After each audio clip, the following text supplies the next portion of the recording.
Welcome to our monthly interview with the expert. There is a lot of angers and explosion of emotions in our society recently. Do you know that anger is one of the most common expressions of grief? Depending on the cause, we might not notice any sadness and only feel the anger. And there are more than 40 causes of grief. To help us navigate our emotion and grief better, I bring to you today Mr. Jay Westbrook. Jay is an award-winning clinical hospice nurse and an advanced grief recovery specialist and a best-selling author and a national speaker. Jay, it is such an honor to have you with us today. Please share with us how to recognize the emotion we are feeling might be an expression of grief, and what are a few things that we can do if we notice that we might be grieving. Okay, thank you so much for having me, and it's a great question. So I think there are lots of things that happen that deserve a response of anger. Somebody can cut us off on the freeway and endanger us, and we're angry, or a child does something that threatens them, puts them in harm's way, runs in the street, and we get angry because something might be taken from us. But when anger is a manifestation of grief, I think where we recognize it is that we are angry indiscriminately. Almost everything angers us, and the anger is disproportionate. It's not a measured anger in response to the event. It's explosive, instant anger or expression of anger that is the same whether we're watching something political on television, we're seeing a child do something, something happens at work or on the freeway or with our family. And our first reaction is explosive, intense anger. That is probably being driven by something else. And the truth is, in our society, we don't like grievers. We don't want to deal with their feelings. And so we give them a few days. Oh, your mother died or your wife died. Now you're back at work in 3 days. And when I say, how are you? What I want to hear is the F word. I'm fine. I'm fine. Because I don't know how to respond to grief. And people are afraid of grieving. Oh my God, if I start, my wife of 42 years died. If I start crying, I'll never stop. But if I can reach for anger, it gives me a false sense of control, an illusion of control. It gives me some energy, and it keeps others at arm's length. And so I can function more easily in anger than I can in grief.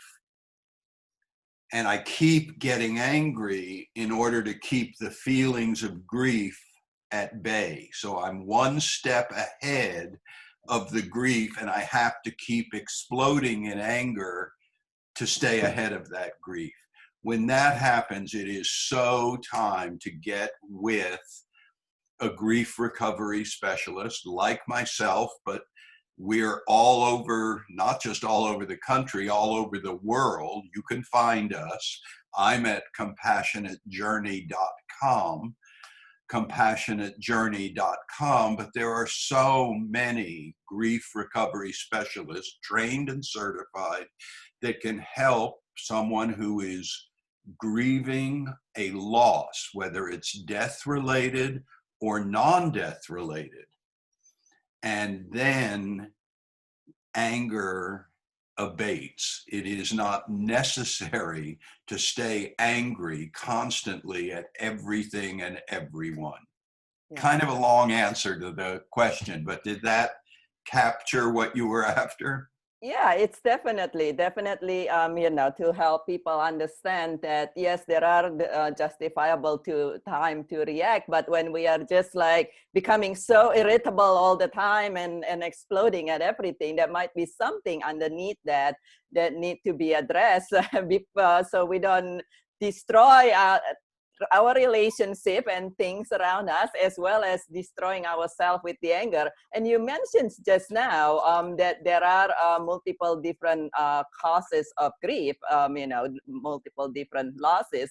And a lot of time people are not aware about that. Many people think that grief are just from death, divorce, and dire diagnosis is what I call it, which is what our institutes teach us. What are some very common cause of grief that you've seen recently, Jay?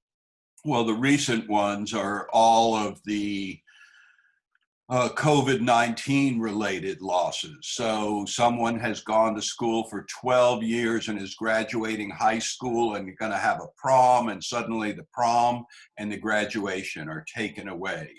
Or graduating with a master's degree or a bachelor's degree and looking towards that celebration and that event and walking across the stage, and that's been taken away.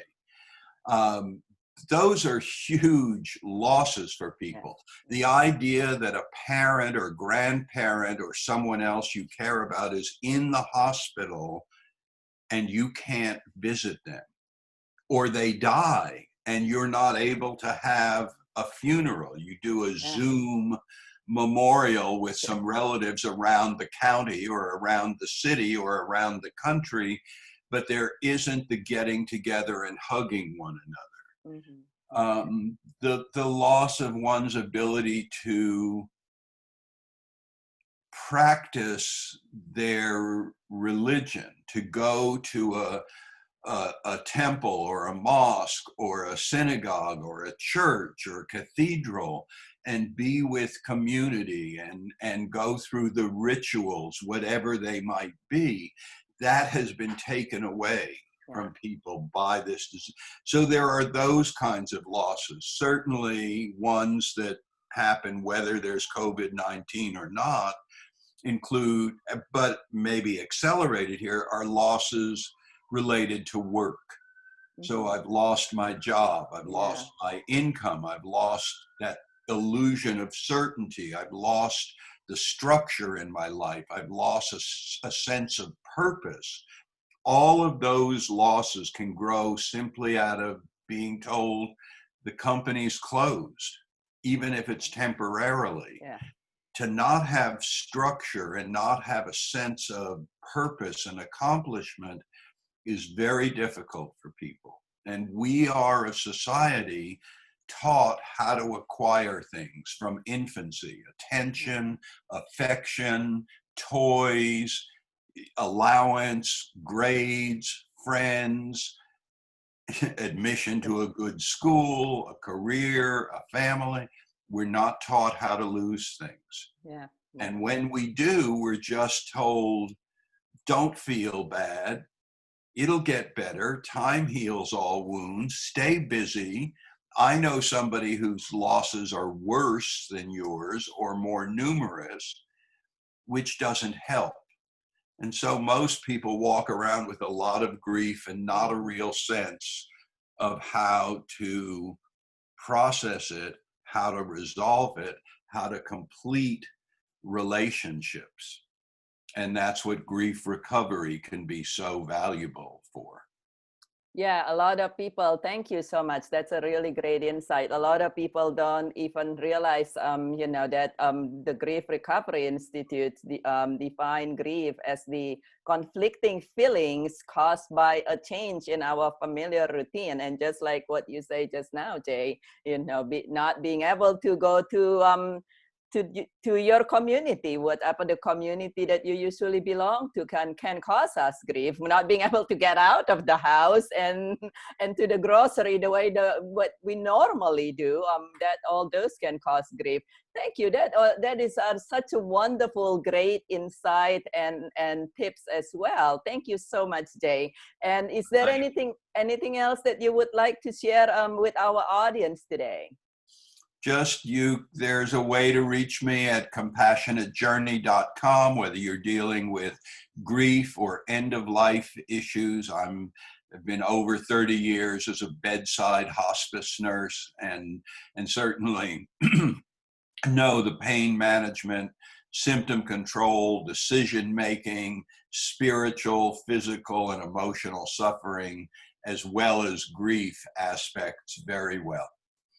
That is wonderful. Yes, thank you so much. And yes, so Jay also has a book, and all of these are available at compassionatejourney.com. And thank you so much, Jay. Thank you so much for sharing all these insight and tips with us.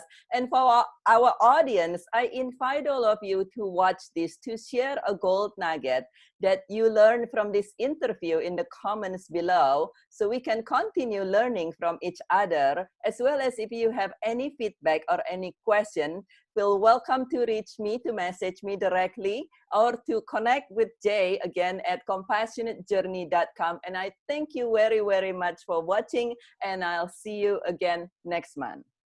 Thank you. Bye. Bye-bye.